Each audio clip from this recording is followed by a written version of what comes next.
just want to flip really quickly, sort of like this evaluating a candidacy file, and it's and really sort of like from an admissions perspective. Okay, when we get your file in, okay, and what they do is like everything is done online now, but admissions people, some people in admissions tend to be sort of old-fashioned and they still like to read on paper, so everything gets handed out like this, okay, in paper. And you generally have a file that's probably about a half an inch thick, okay, even though you may not even realize you filled out that much information. And let's just go through sort of like how we would consider sort of how would we really review and the important factors of what we consider in a candidacy's evaluation, okay? So we get all this information about you, a file, and the file includes your transcripts, it includes your application, it includes your essays, it includes your SAT scores, it includes your recommendations, it includes any notes they might have had on an alumni interview or on-campus interview that you may have had. So it includes all these different things in here. And people who don't even know you, okay, to us, all you are is pretty much sheets of paper and a lot of scores and a lot of numbers and some personal statements and a few other ideas that maybe someone who recommended you wrote down. And we have to go through these things and decide, are you a good candidate for this school or not, okay? So how do we go about it? And is there a method to the madness or not? Well, there is kind of a method to the madness. And I think the first thing we want to look at is sort of like the emphasis and the importance that sort of grades play, okay?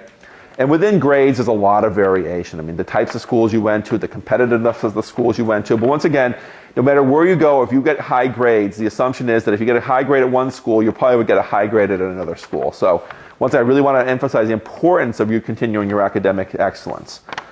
Grades, and because grades, the best indicator of future behavior or future success is past success, okay? And obviously they want you to succeed at school. Grades obviously play the most important factor in sort of evaluating your candidacy. So overall, it's about 30% of your overall grade. If you want to figure your score is 100%, okay, your grade component and how they break down and how they look and how they evaluate your academic performance and how they deem your academic potential to be is about 30%, about a third of the overall score, okay? The next thing is what you're all studying for on Saturday morning is your SATs, okay? SATs, the reason we have standardized tests is this is really sort of the one piece of the objective information that's cuts across all candidates, okay? So you and someone else maybe in Russia who are going to take the SATs to get into the same school.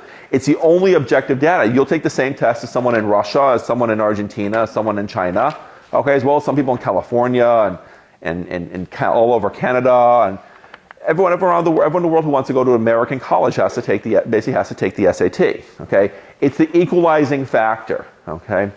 Yes, some people do well on SATs, other people do not do well on SATs, okay? I'm not the greatest standardized test taker, but what I have to do is I really have to, I know I want to get into a program, I had to muscle my way through it. I'm just not the type of person who could sit down and figure out like the reading comprehension passages with ease. But I had to practice really hard because I knew it was a really important factor. I didn't know until I got into admissions just how important it was, okay? But this one day, one test, okay? Yes, it's unfair in many regards, but once again, it is the equalizing factor, and it really accounts for about 20% of your overall candidacy score. That's a huge amount, okay? Once again, it may be unfair. If you're a great test taker and you do great on your test, I mean, that's really great, okay? If you don't do well on your test, well, there are still other points to make up for it, but I would really encourage you to take the test again, okay, until you try to get as close to the score as the highest score you possibly can. So really, it's really important that you practice and you really do well on this, okay? Also, for a lot of scholarship money, SAT, PSAT, ACT, they have cutoff points, okay? They don't have cutoff points for scholarship on grades. They use the scores as a factor, okay? So the scores are being used for a whole different set of criteria, not just admissions, but also scholarship, okay?